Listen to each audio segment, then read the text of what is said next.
Wasser. Herzlich willkommen zu meinem Spot-Report hier in Le Cat am Spot La Palme. Wer keinen Vertrag mit ordentlichen Windverhältnissen hat oder sich nicht vor traumatisierenden Einschlägen fürchtet, ist hier genau richtig. Hier ist der Ort, wo der Begriff Hackwind seinen Ursprung hat und der Drammi mit Böen von 15 auf 35 Knoten durchkachelt und ich mir immer wieder die Frage stelle, was Le Cat eigentlich so populär macht. Bei mir lief diesmal alles andersrum und wie das aussieht, seht ihr jetzt in meinem Spotbericht.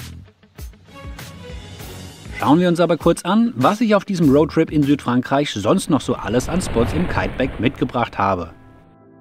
Den Spot in Spanien habe ich letztes Jahr schon gemacht und auch der Besuch in der tollen Bucht in Hyères findet ihr ebenfalls auf meinem Kanal. Jetzt aber direkt ein Sprung ins Tramontana Wonderland nach Le Cat. Nördlich von Le Cat 2 Spots in unmittelbarer Nähe. La Franquie an der Küste und direkt dahinter La Palme, wo ich euch heute mit aufs Wasser nehme. Der etwa 3 Kilometer lange und 800 Meter breite Wasserspielplatz wird hier im Frühjahr häufig vom Tramontana aus dem Nordwesten angeblasen. Und der ideale Einstieg ist dann in der nordöstlichsten Ecke. Hier mal ein Bild vom Wasser.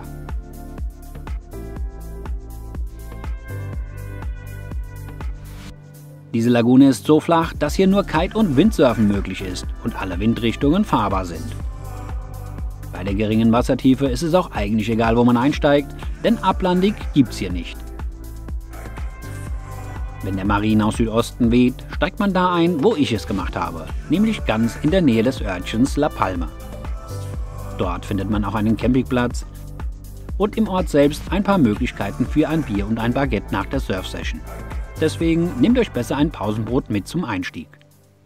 Parken kann man recht gut an beiden Einstiegen und eine mobile Kiteschule namens EB Kite bietet ihre Dienste an. Springen wir in die Originalbilder an meinen Startplatz bei La Palme.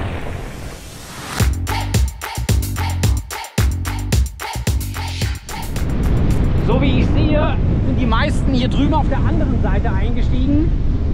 Ich bin der Einzige, der das Ganze von hier aus macht. Die Windrichtung ist aber soweit okay. Der Südostwind, der jetzt weht, der ist jetzt hier auch mehr oder weniger auflandig. Und ich kann ja jetzt hier schön rauskreuzen. Was ich hier wirklich sehr gewöhnungsbedürftig empfinde, ist dieser Boden hier. Das ist echt einige Steine hier vorne im Wasser. Hier auch wirklich kein Sand. Ich habe jetzt hier einen Stein sogar in den Kite gelegt, was ich normalerweise nicht mache, aber der ist einigermaßen rund. Also das ist nicht besonders einladend.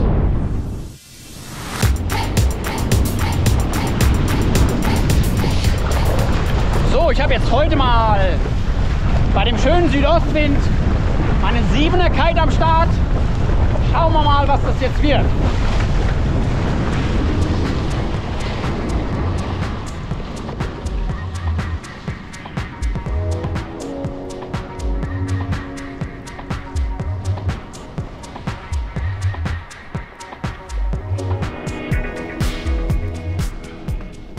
Da wir hier immer Stehrevier, Flachwasser und eine begrenzte Wasserfläche haben, ist der Spot für alle Könnerstufen wunderbar.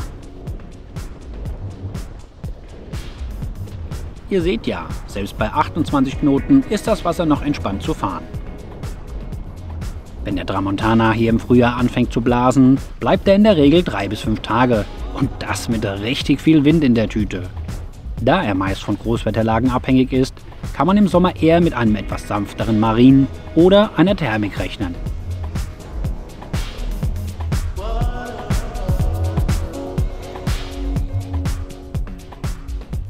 Was Temperaturen in Luft und Wasser anbelangt, seid ihr hier am Mittelmeer auf der warmen Seite und könnt den langen Sommer einen Shorty tragen. Ja, also der Wind ist hier jetzt wirklich absolut hervorragend. Ich bin jetzt in den oberen Bereich gefahren, also in östliche Richtung. Und ich muss sagen, ja, richtig fette Geschichte hier.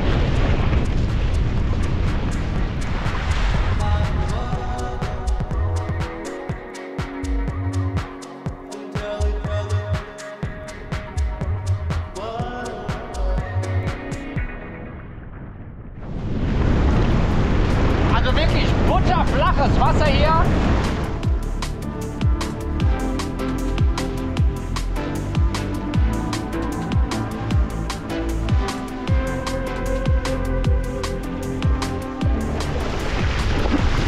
sehr schöne Bedingungen.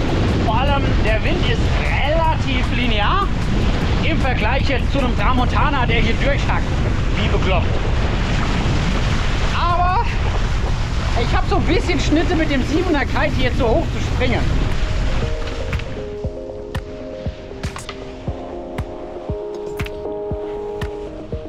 Hier noch ein paar Tipps für windfreie Tage.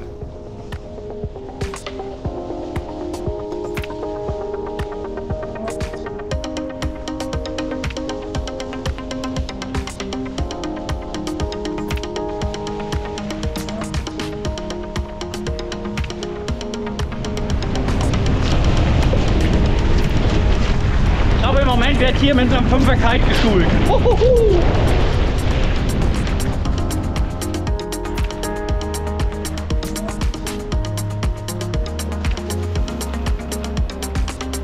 Das war's, ihr Lieben. Mit ein paar Spaßbildern verabschiede ich mich.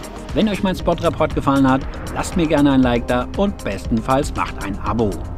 Wem es besonders gut gefallen hat, der darf mir auch gerne 50 Cent über den Spendenlink in der Videobeschreibung in der Kaffeekasse hinterlegen. Ich freue mich. Bis zum nächsten Spot-Report.